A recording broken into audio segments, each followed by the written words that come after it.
All right. Hey, that's it, right. Can we improve things?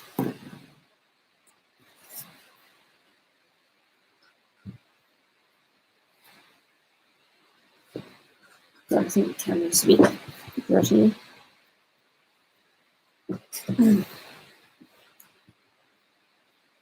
Okay, that's a little bit better. Hello and welcome.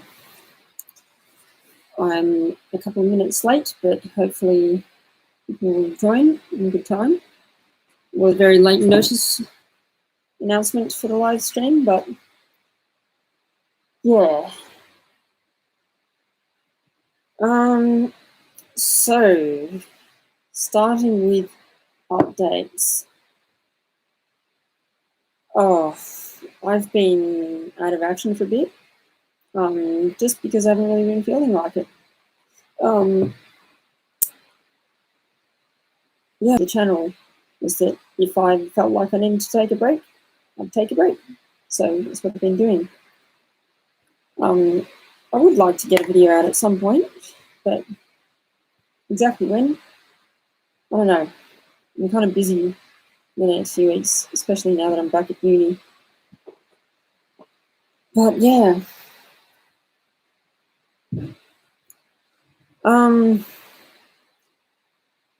So yeah, in terms of future live streams, I think I'll go back to Fridays every 2 weeks. So the next one, let me just fiddle around with my computer.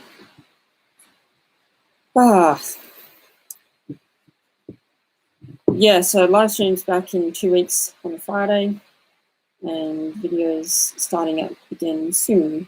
Just don't know how soon. One more update I want to provide is that an update for my railway map. Now, I'll just type in the link to it for those who don't know it already or haven't got it.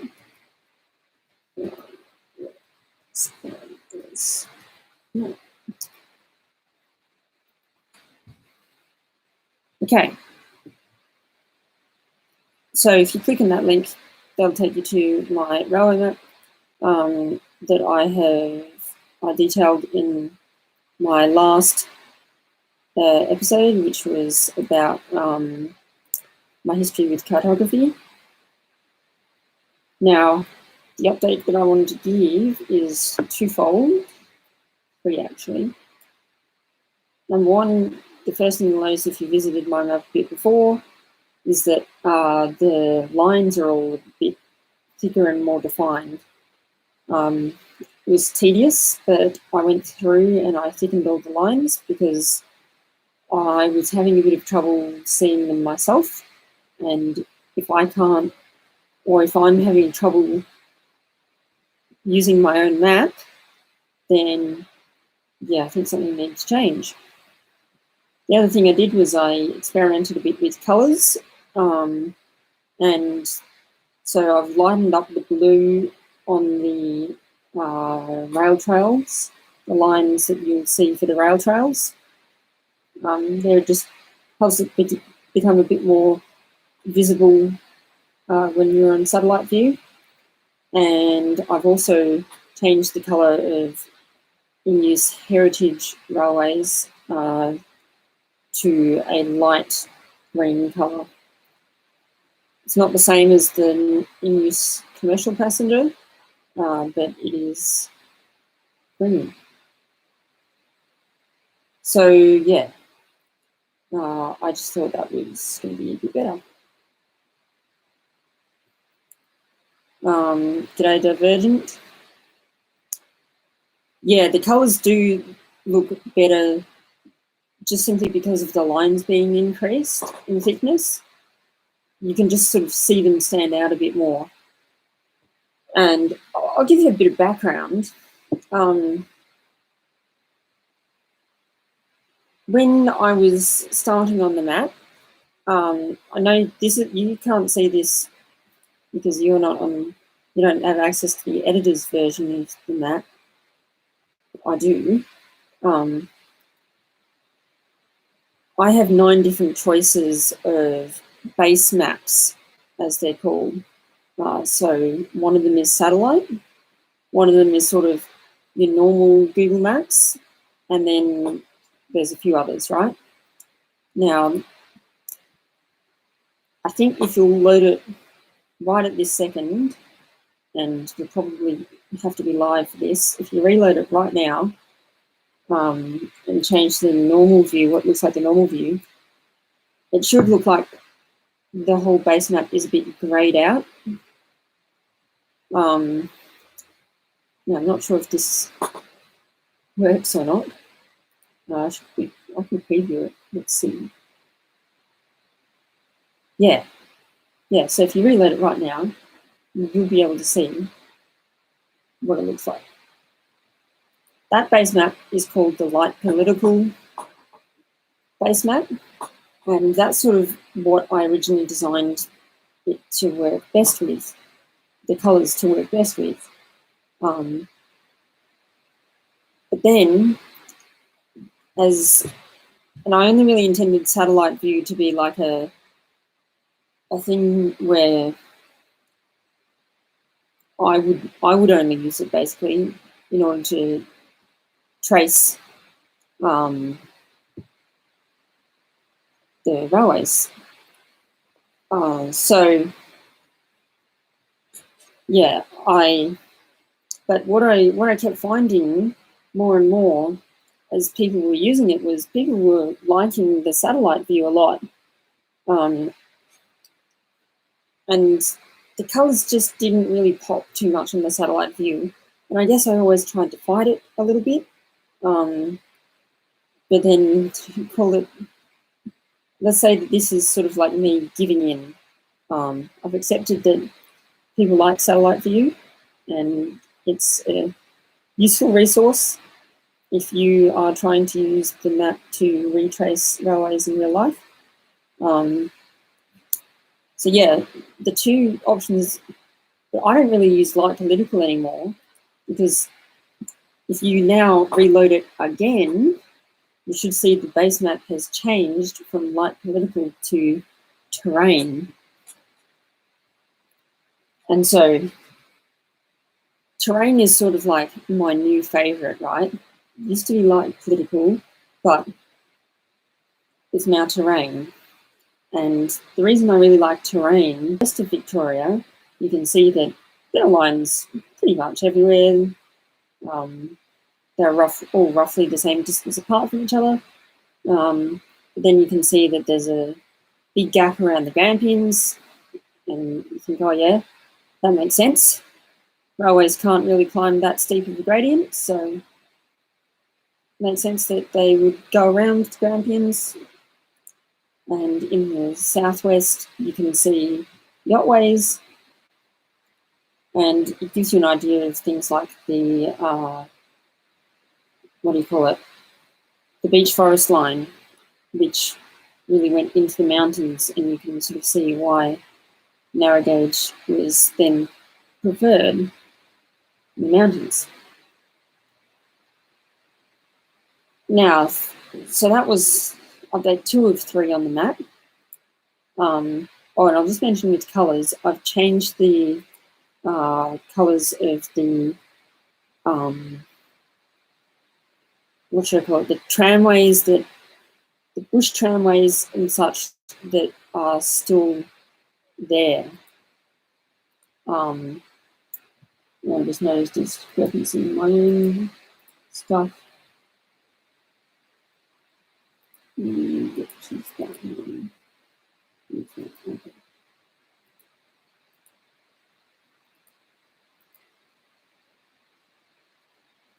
So yeah,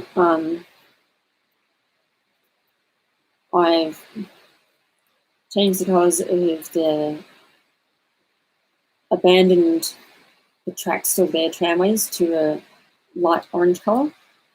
And there aren't too many abandoned tramways that still exist, but this leads me perfectly into the 3rd update, which is if you go to the Alexandra area, you can see that there is a big pink line that wasn't there anymore. Wasn't there before, sorry. And at the end of that is an orange line, a light orange line. That's right, that's Rubicon. And I've now officially added in the Rubicon steel tramway and the SEC tramway as well. The SEC one was already there, but the main steel tramway from Alexandra to Rubicon is not there, and now it is. So, big thanks to this book right here, Rails to Rubicon. I've talked about it before, but as I continue to read it, it is an excellent book, and the maps are absolutely invaluable. And yeah, it's meant that I've been able to get a fairly accurate trace. You've been there a few years ago. Yeah. Just wait till I finish adding the tramways there, and you'll see that there's so much there that you never knew was there.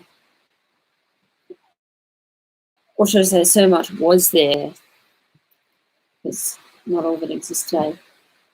But I am visiting Rubicon myself next weekend. I'm going camping with a few friends, and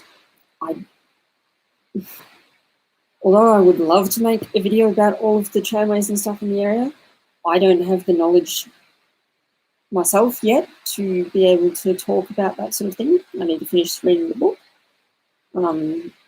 And then it'll take me a little bit to sort of think about what I want to actually put this information into a video that's, I don't know, half an hour long, something like that. But I will attempt on the weekend to make a video about the Rubicon hydroelectric scheme, which, is how I found out about Rubicon in the first place. Let's put it that way. And if I hadn't found out about Rubicon, then I wouldn't be going there next weekend. Anyway, I'll do a bit on the hydroelectric scheme, and I will touch on the tramway, but it won't be a comprehensive look at the tramway, because that will be for a future video.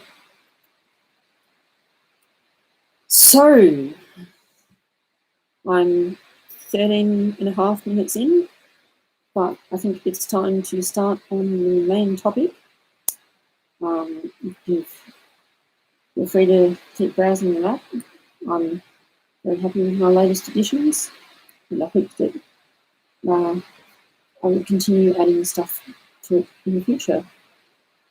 Maybe one day I'll have all the tramways in Victoria. Sailing, yes.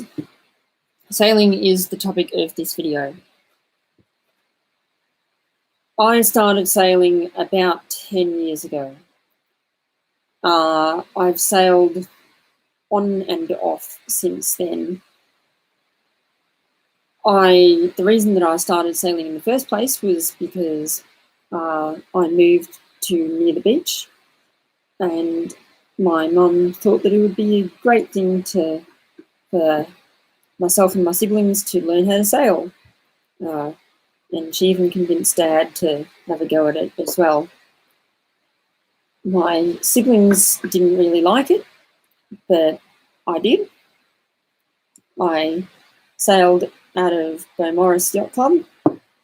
It's a very nice little local yacht club. They don't have any big boats. They've only got what you call dinghies, which is sort of like a fancy name for small boat.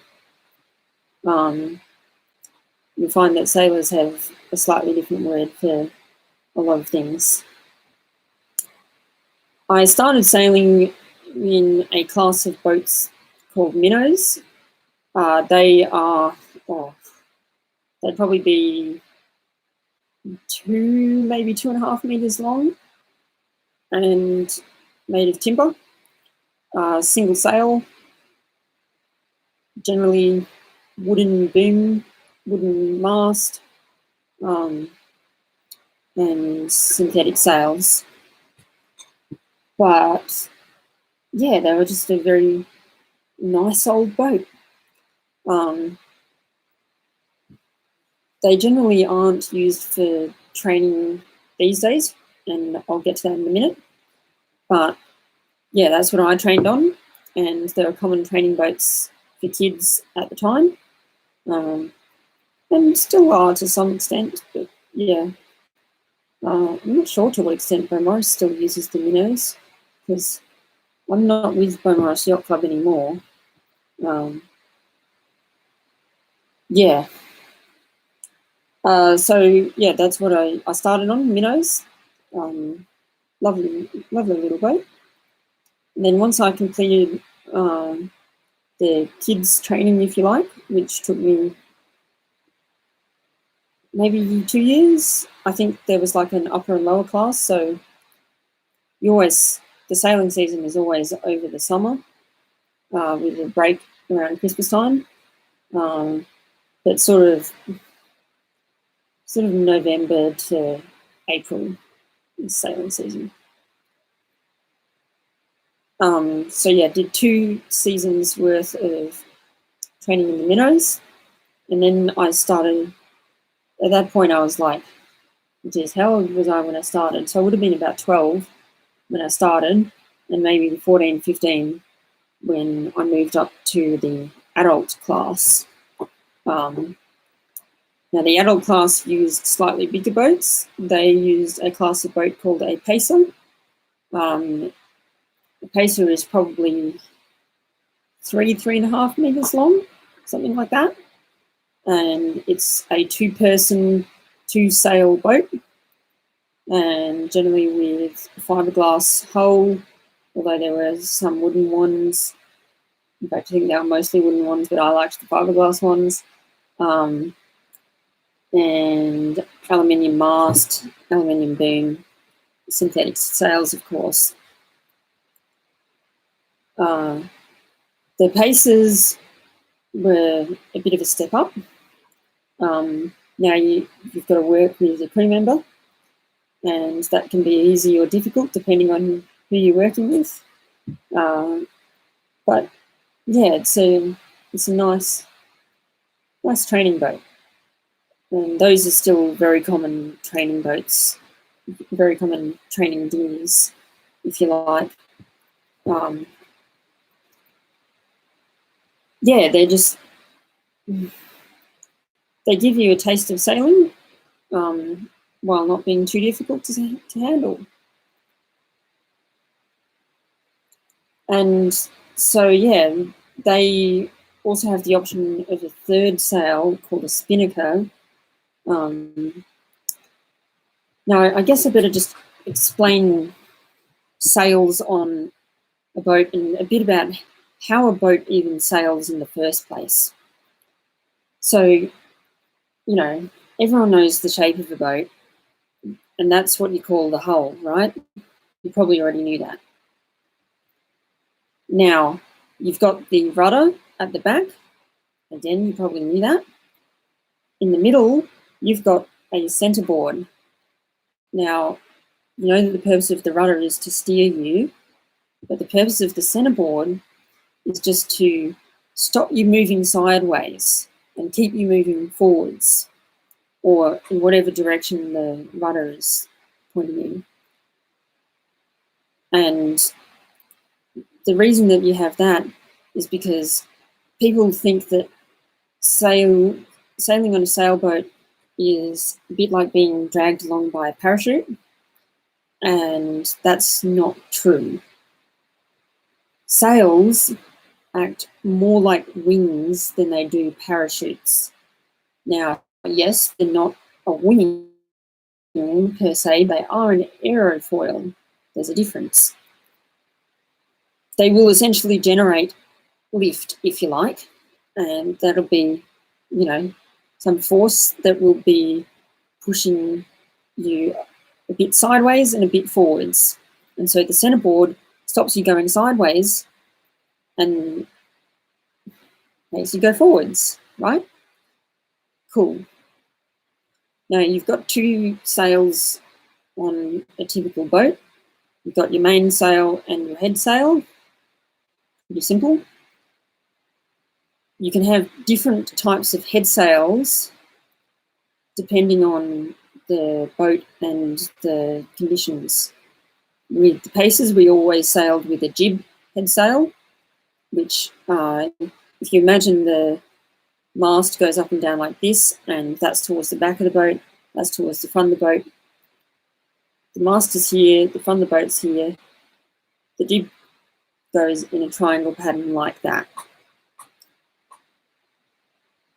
And so that's fantastic, and you'll adjust the angle of the sails depending on where the wind is coming. You can't sail directly into the wind. You can only sort of sail 45 degrees either side of it. And so if you want to go towards the wind, you sort of got to zigzag your way across, and that's called tacking. And I'll explain more about that in the future. But if you want to go downwind right, now that's when your sails are acting like parachutes. You want to open them up as much as they can be, and so that they capture the most wind possible behind you, and that's when the wind is pushing you along. And they've stopped acting like aerofoils and they've started acting like parachutes. Now, of course, in that sort of scenario, the centerboard isn't so necessary anymore, but you keep it anyway because it just sort of helps you with your maneuvering. But what if that's not enough for you? What if you've got your sails out as much as you can and then you just want a bit more? That's where a spinnaker comes in. Now, the jib and the mainsail are both fairly well constricted. They're very much, their shape is pretty well formed, right? It's not like they just flap around and do whatever they want. But a spinnaker is like a gigantic parachute. It's got a few ropes on it, but it doesn't really have any natural shape to it already. So that's why you only can get it out when you're going downwind, and you put the spinnaker out, and it just acts like more of a parachute and can push you along faster. And if you see the difference between boats that are using one and ones that aren't, it is quite a difference. But, so yeah, it's an optional extra, if you like. And I didn't pick the spinnaker up until the second year of Pacers, and I've actually sailed since a lot more without the spinnaker than I have with. Because what happened was, right, I was training for sailing, everything was good. And then I got a little bit sick of it.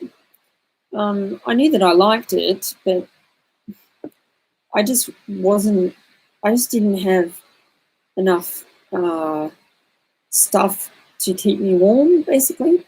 I mean, I had a wetsuit and stuff. And if you're sailing dinghies, you absolutely need a wetsuit. But it had long legs, but short arms. So I would only really like to sail in the more summery conditions.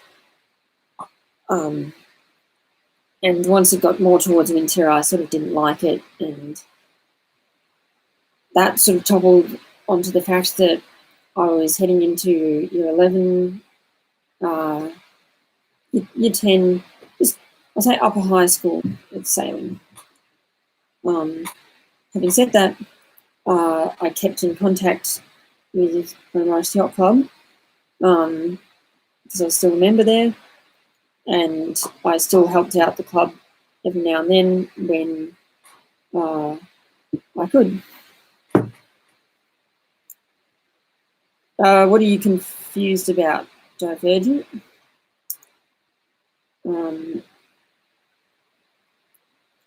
Yeah, I don't know what you're confused about. So this was all around the time that I was 15, 16, something like that. What school? I went to St Leonard's College in Brighton. Obviously not there anymore, but yep, that's where I went.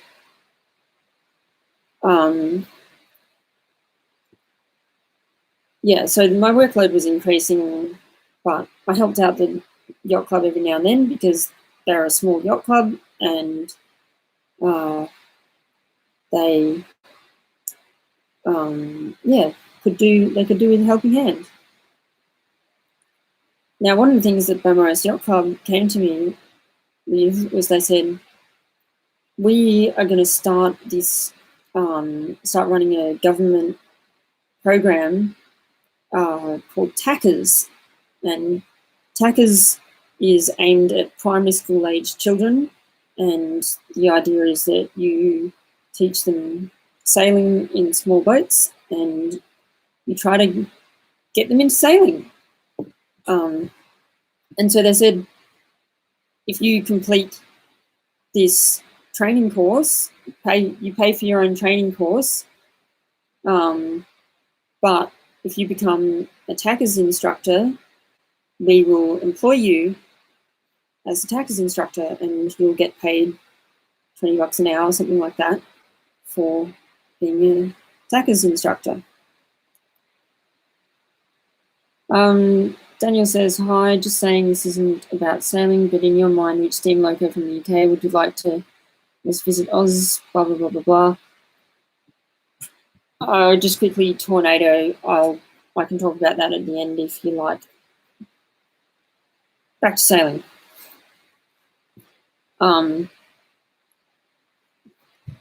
So, yeah, I went to my TACAs instructor training. Well, technically it was an assistant instructor. I was not a full instructor. And yeah, I did that. And so I became a TACAs instructor, a licensed TACAs instructor, which was cool. And so then I taught TACAs at Beaumaris Yacht Club, and I was quite a young instructor. It wasn't, I think the average age was probably about 18, 19, 20, something like that. But anyway, I thought it was good. I enjoyed teaching kids to sail. I hope that some of them have continued on into sailing. So the TACAs at Beaumaris went on for a few years, and then they stopped employing me because I was no longer a member, and I was a bit busy with school and stuff, and so it suited me fine. Yeah, and plus they had fully licensed instructors there as well, and I was only an assistant instructor. Anyway, fast forward to, I think it was either my first year at the end of my first year of uni or at the end of year 12. I can't remember. Anyway, doesn't matter.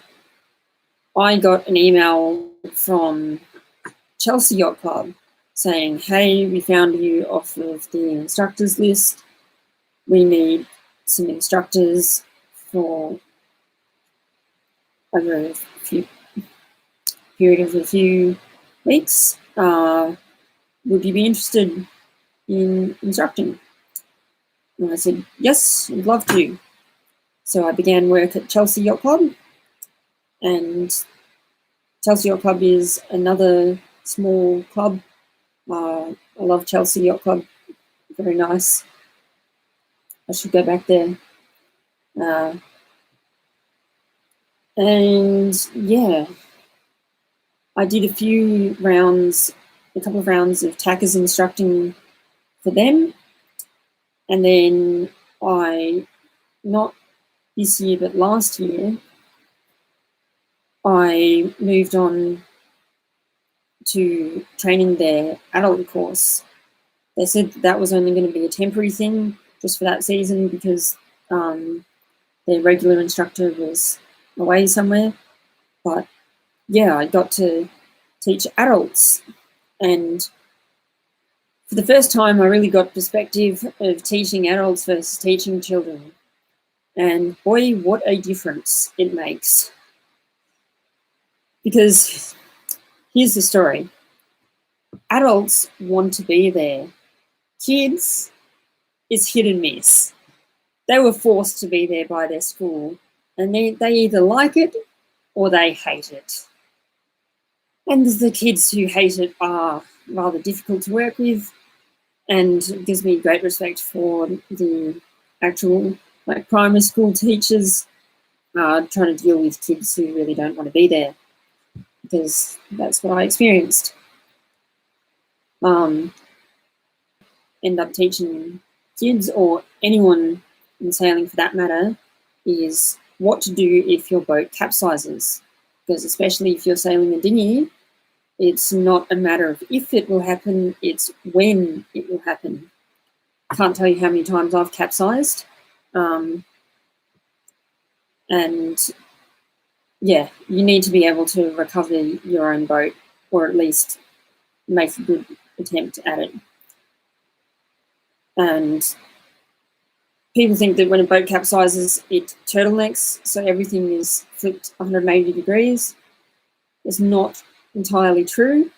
Generally what happens is it will turn 90 odd degrees, maybe a bit more, say 110 degrees, something like that. So if the water level's like that, the boat will be sitting like that, and the top of the sails might be a little bit in the water. And, you know, the normal, the hull has got buoyancy tanks in it, so the boat's not going to sink unless you've seriously damaged your boat. Anyway, the centerboard is now sticking up in the air like that. And your job is to, if you've got a crew member, they swim around to the front of the boat and hold on to the front of the boat, while you, the skipper, have to go around to the centerboard once you check that everyone is okay. If you're the only person on the boat, well, you've just got to go straight to the centerboard.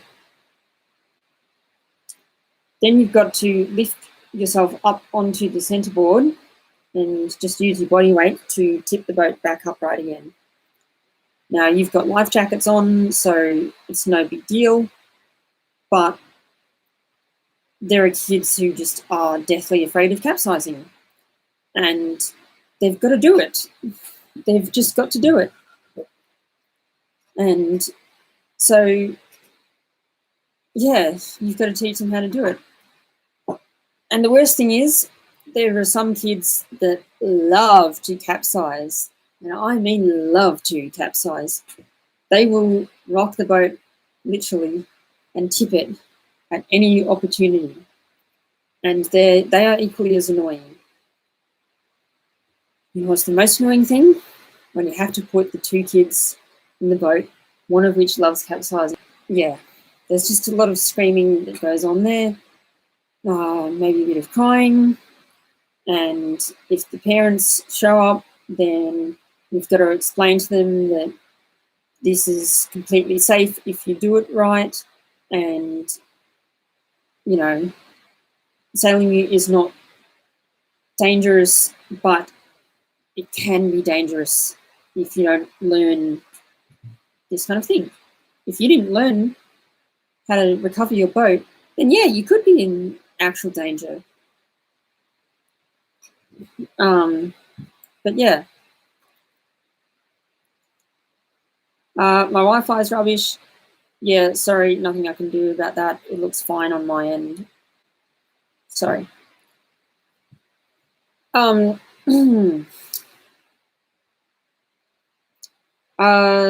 your sister capsized and the boat turned 180 degrees.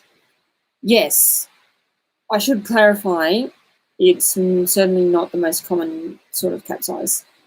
Either way, the process is roughly the same. You've got to pull on the centerboard to get the boat upright again. Yeah, sorry, Daniel. It must be a combination of your Wi-Fi and mine. Too bad, nothing we can do.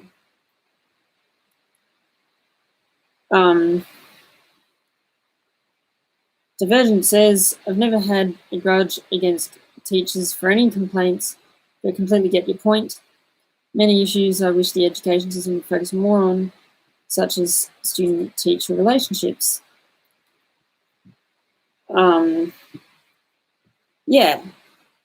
Yeah, and I'm the same. Like, I've never had any grudges against teachers or anything like that. Of course, there are ways that teachers can improve. There's ways that we can all improve. Maybe if students were a little bit easier. Yeah. But, yeah, teaching kids is fun for the most part. And, I should mention, the boats that we teach kids in tackers are not minnows. They are opties, which is short for optimist. And an optimist it resembles more of a plastic bathtub than it does a sailboat. Obviously, it's got sails. Talk to me at the end of the live stream when I finish talking about sailing. Where was I? Yeah, opties. They're not fiberglass. They're not wood. They're plastic. They're thick plastic. And they're extremely simple. They're extremely easy to set up. We always pair kids up, put them as a pair in the boat. If you're an adult or in your late teens, you almost certainly will have a hard time fitting in the boat just on your own, but 2 primary school age kids works fine. I've heard stories of an opti crashing into a really big liveaboard type boat, and the big liveaboard boat got a great big hole put in the side of it, and the opti came away with not much more than a few scratches. So gives you a bit of perspective. Yeah, they don't, as far as sailboats go, they don't sail great, but they sail okay, and that's what you really want out of a training boat. When I'm training the kids, or the adults for that matter, but for the most part, the kids, I am in what you call a RIB, which is short for rigid inflatable boat. They've got like an outboard marine motor in the end, and sort of tubular sides and an aluminium base, that sort of thing. The ribs are great little boats. They're motorboats, and they're great because I can be out on the water with the kids or the adults and giving them pointers, but I don't have to be in their boat. And I can go around and help anyone if needed. And I've generally, if I'm driving the boat, then I'll have one other person on board whose job is the swimmer, and their job is to go in the water and help any kids that are stuck for whatever reason. Any major collisions with other boats or piers? Look, whenever you're teaching kids to sail, there will almost certainly be a few collisions, most of which are deliberate collisions. We try to tell the kids not to collide with each other, but they do anyway because they're kids. And I think it's funny. There's a lot of splashing that goes along, and that can be annoying or funny. Depends on the group of kids. again, some really don't want to be there, and you're always balancing trying to provide a good experience for all kids and trying not to put off those kids who are a bit iffy about sailing, but also making sure that everyone else has fun. So it's a real balancing act. But there hasn't been any major collisions I haven't seen. Yeah.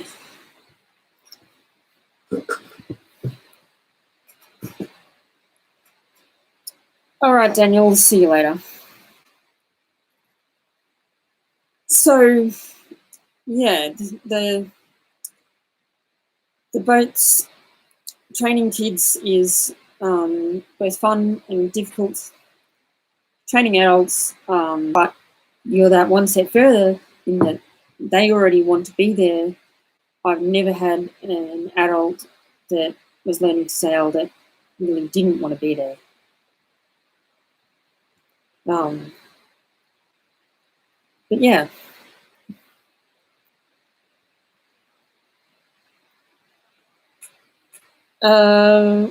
When we teach a kid, and towards the end of training, be it kids or adults, we start to teach them how to race a sailboat, because if you're going to continue sailing on a regular basis, that's what you're going to be participating in most likely. It's going to be races. I'm not a sporty person myself, but yeah, I guess I enjoy a sailing race, probably because it's more of a race of skill than it is a race of strength. Yeah, of course there's skill to any race, but yeah, I just feel like sailing is more so skill than anything else. Especially if you're on the same sort of boat. The way you can sail a bunch of different ways, but the most common sort of racing is a triangular course. Why a triangular course? Well, because it gives you a nice mix of all different wind conditions. You will generally start heading upwind, and so you'll have to tack into the wind, and then you'll reach what you call the top mark. You'll come around and head down, and now you're going mostly downwind, and then you turn the bottom, one of the bottom marks, and you're now going across the wind. So you see, you've sort of got a mix of everything. Now with sailing, with racing in sailing, obviously you can't just start and stop the boats whenever you want to. So the way that you start a sailing race is that there is a countdown to the start. Usually it's 5 minutes or so, mini boat. And the race mini boat will have flags and like air horns and that sort of thing, so that everyone knows the times. And the aim of the game is to cross the start line as close to the start time as possible.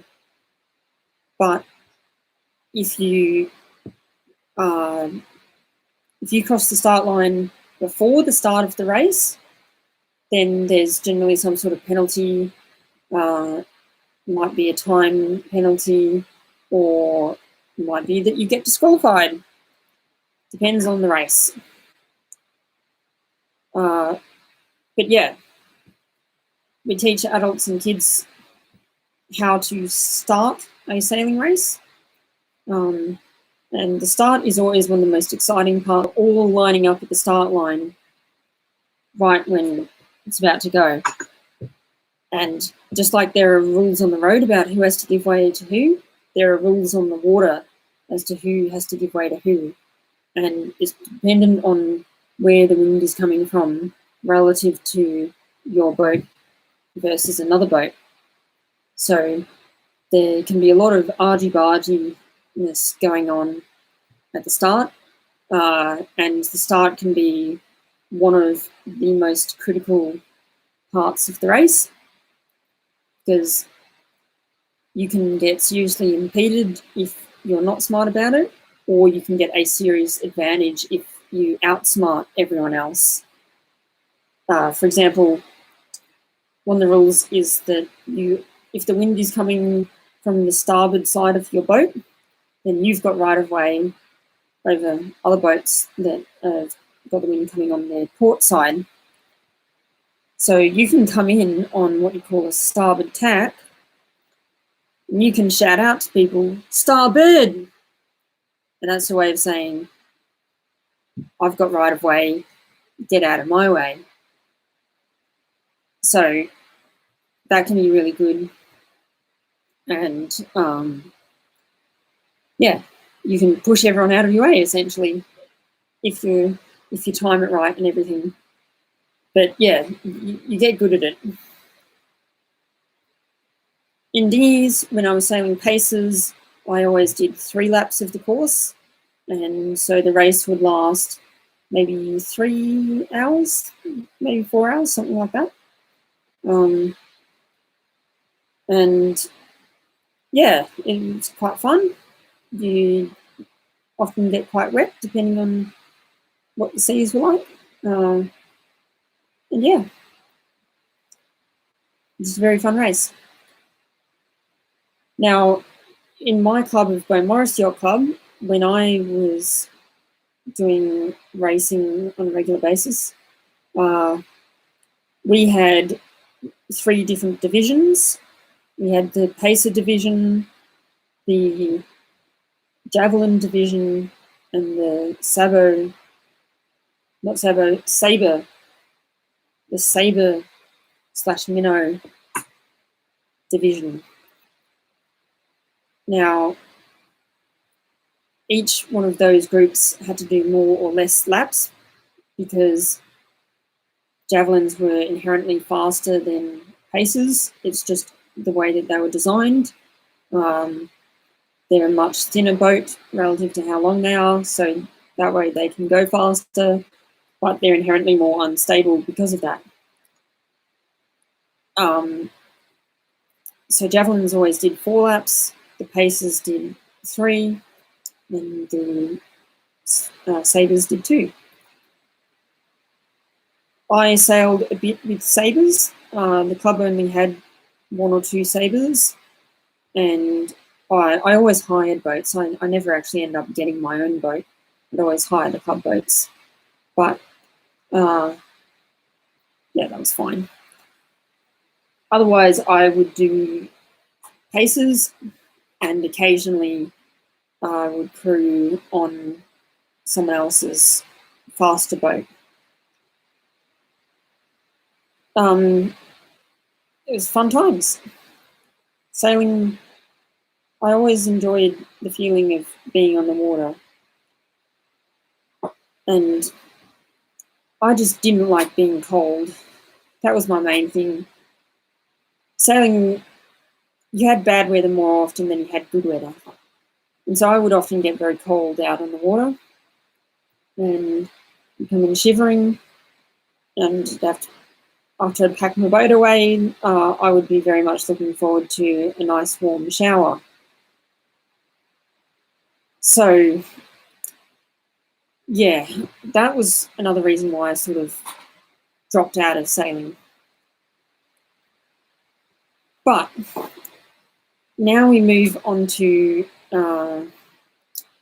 actually before, I was going to say we move on to my final chapter of sailing, but I'll tell you one funny story from, not this year, last year, in which I was working for Chelsea Yacht Club. So we had 2 ribs, right, which are inflatable boats. One of them was a fairly typical rib, nothing too special. The other one had a few engine troubles, it still worked.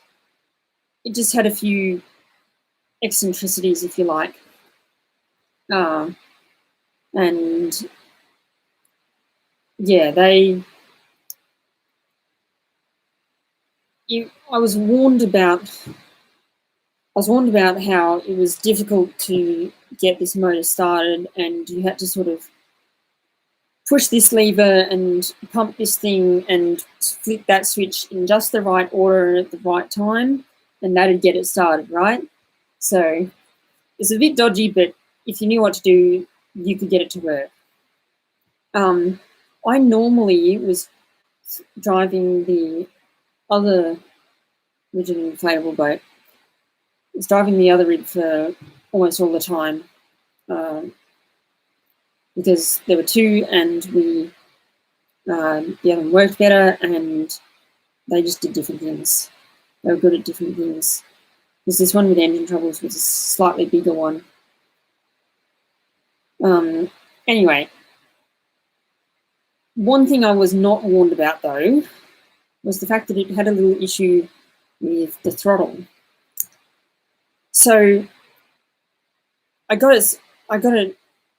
We always get the boat off the trailer, into the water, put it on anchor, and then try to get the engine started, do a radio check, and then go take the boat for a little bit of a test run. I did that, got it off the trailer, anchor, got the motor started,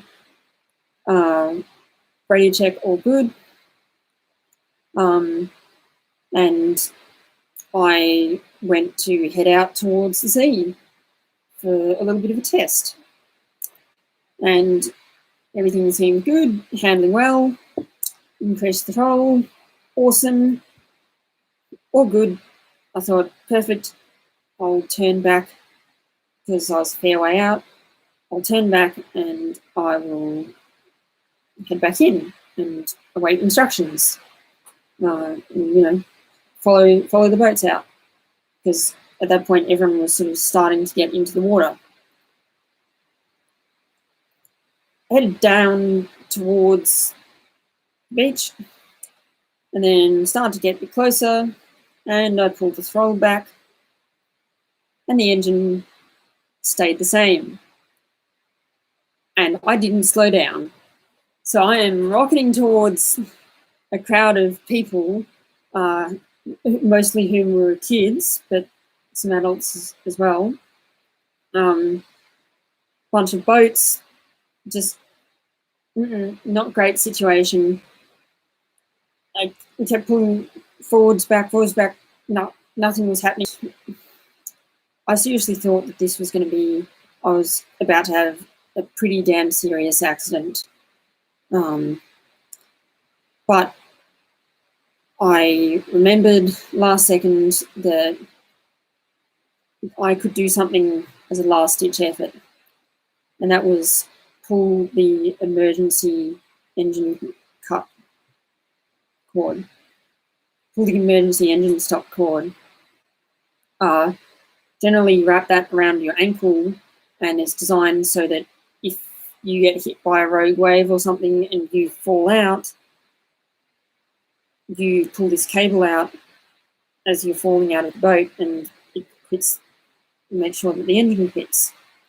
So I just yanked my leg up and disconnected the emergency stop, and the engine cut out, and I just sort of, I was still traveling at quite a bit of speed, but it made me lose enough speed so that people were able to get out of my way, and I sort of hit the beach. And this was right in front of my boss, mind you. So they saw it all. And I thought, that's it. That's the end of me. Surely I'm fired. There is no way I'm getting back from something like that. And so I thought, oh, shit, what have I done? And so I was getting ready to explain myself, and my boss came up to me and was like, are you all right? Everything's all right? It's all right. No one was hurt. I'm so sorry. I forgot to tell you the engine has a throttle issue, and here's how you fix it. They didn't tell me that when I went out, and so I didn't know that when I pulled the throttle back, the idle lever came up, and so essentially what it should do. But yeah, it was a bit scary. I wasn't fired. The boss just apologised to me and explained how to get around it, and said, "Thank God, no parents saw. It's okay." And yeah, I was able to restart the engine, go out to sea, check everything was working, figure out the new trick. We're all good. The rest of the day went off without a hitch, and yeah, I was just like, oh, that was something. And ironically enough, I was informed that later in the day, a parent showed up to complain about yacht club safety, and they saw me out at sea, you know, drifting around slowly and taking care of all the kids, and they were talking to my boss, and they pointed out to me and said, "That is an example of good safety." So I was used as an example of good safety later in the day by a parent. So we all had a laugh at that. So yeah, I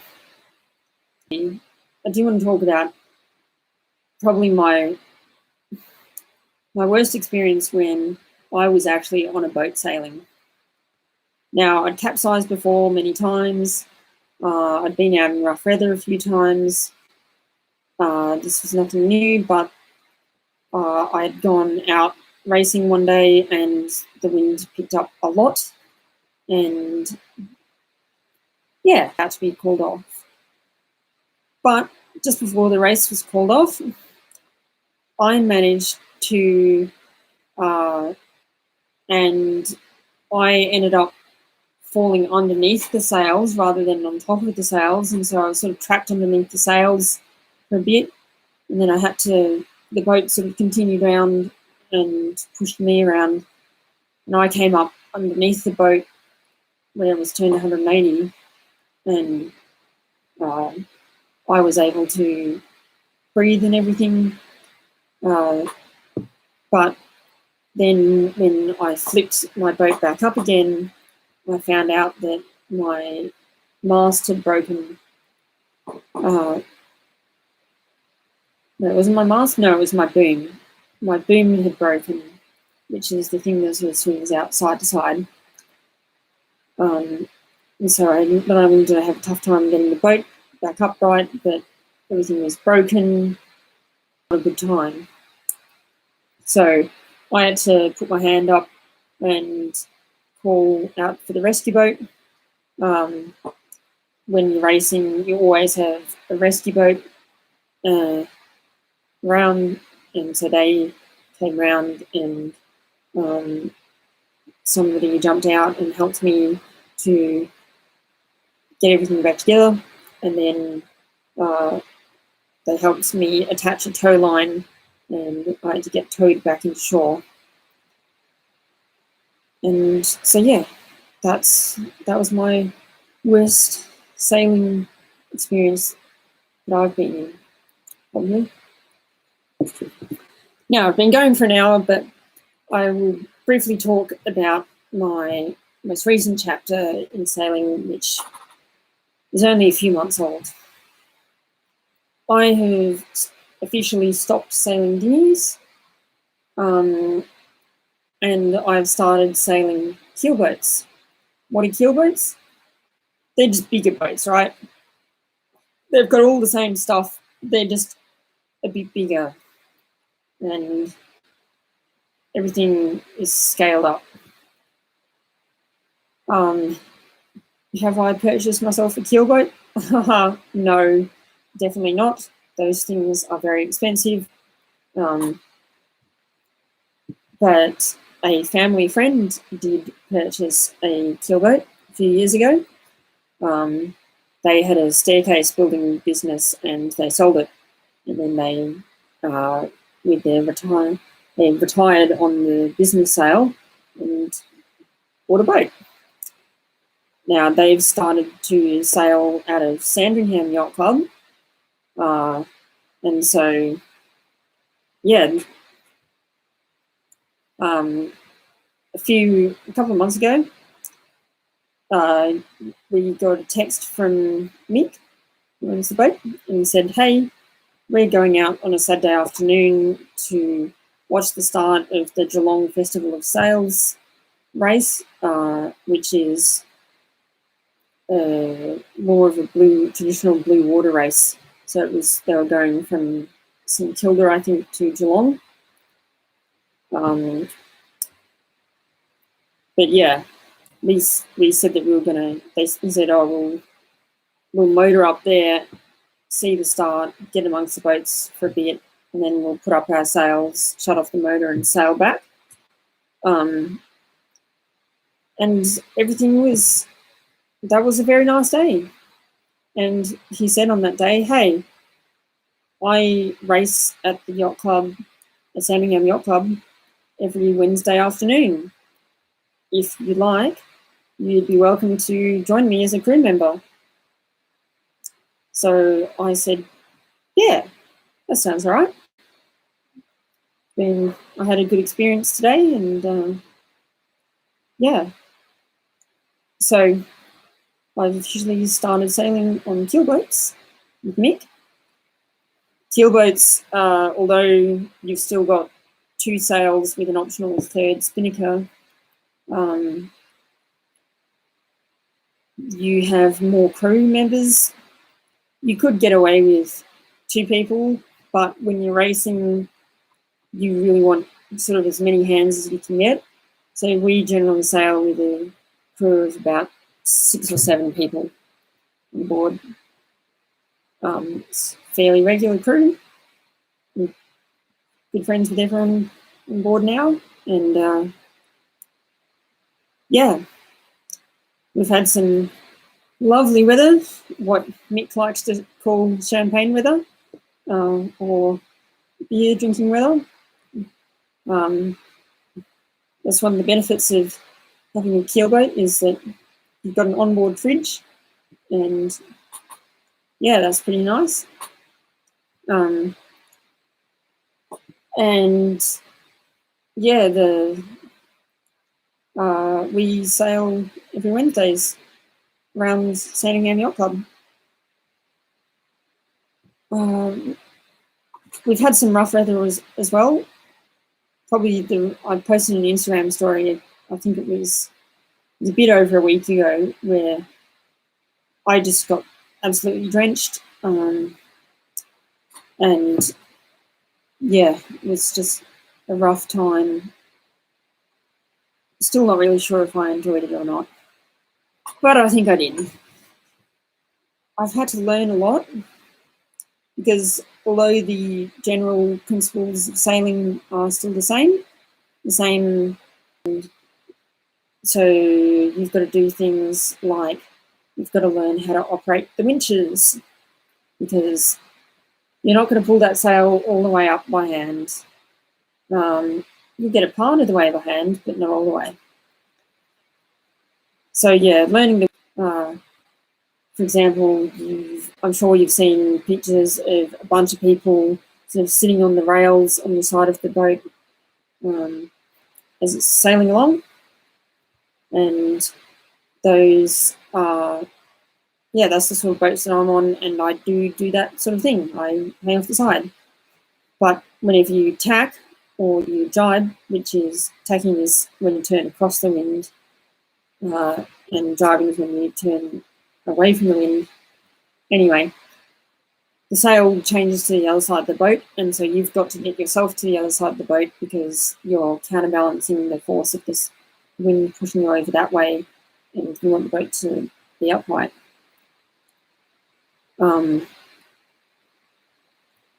And so, yeah, you can see how you've got to get across the boat in a very short amount of time, and you've got to make sure that you don't get caught up on any of the ropes that are going across the route, and you've got to climb over the roof yourself and make sure that you don't hit your head on the boom. So, yeah. And so, yeah, I'm just like, I'm really enjoying it. I'm really enjoying sailing again. And I like that I don't get as weather gear. But yeah, sailed on and off for 10 odd years, and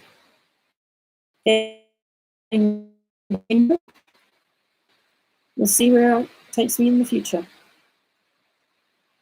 So that's the end of the sailing topic. If anyone's got any questions, feel free to post them. Otherwise, I'm going to go back and yeah, Tornado would probably be my pick because it was built from scratch, and it's sort of like the dream, the ultimate dream in Victoria in particular, to build an S-class steam engine from scrap. Well, not from scrap, from nothing, really. Scratch, that's the word I'm looking for, from scratch. But yeah,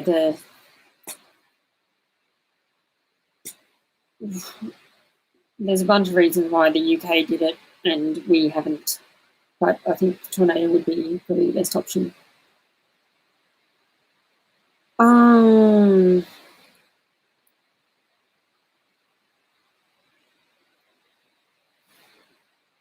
do I feel about the South Gippsland line being ripped up? Oh, look, on the one hand, it's a bit of a shame. On the other hand, the track could have been suitable for some light use heritage services. If you were going to put a serious commuter service on there, you'd need to completely rip up the line and rebuild it from the ground up, from the foundations up. Anyway, so I don't think that it's a huge deal. I've talked about this a little bit before, but rail enthusiasts often think that rail trails are the enemy, and that they mean that a railway line can never be rebuilt. But actually, the whole point of rail trails as a concept to begin with was so that the alignment would be preserved, so that a railway could be put on them in the future. So I certainly don't think it rules out the possibility of the South Gippsland line being reopened in the future. Does it put it further in the future? Yeah, maybe. I'm neither here nor there about it, really. Although, just part of me, yeah. Da, da, da, da, da.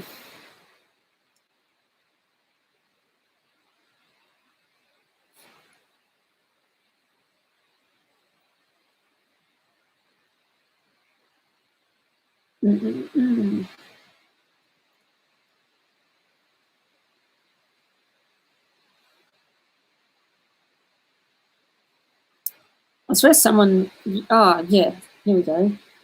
Daniel asked before whether or not I was going to be going to the Steam Rail Open Days, and the answer is yes, I will be going on Monday.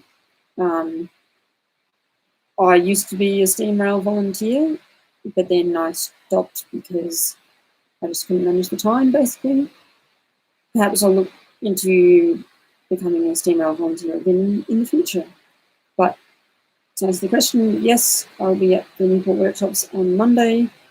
If you are also there, then have a look out for me and definitely say hi if you see me. I always love it when people come up to me in the street and stuff and say hi.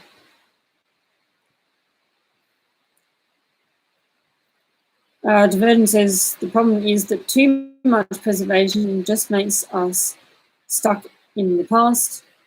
It's a toxic trap to fall into. Yes, you're right. And overpreservation is a real thing. Where's the line between too little and too much preservation and just enough? It's up for debate. Anyway, that's about it.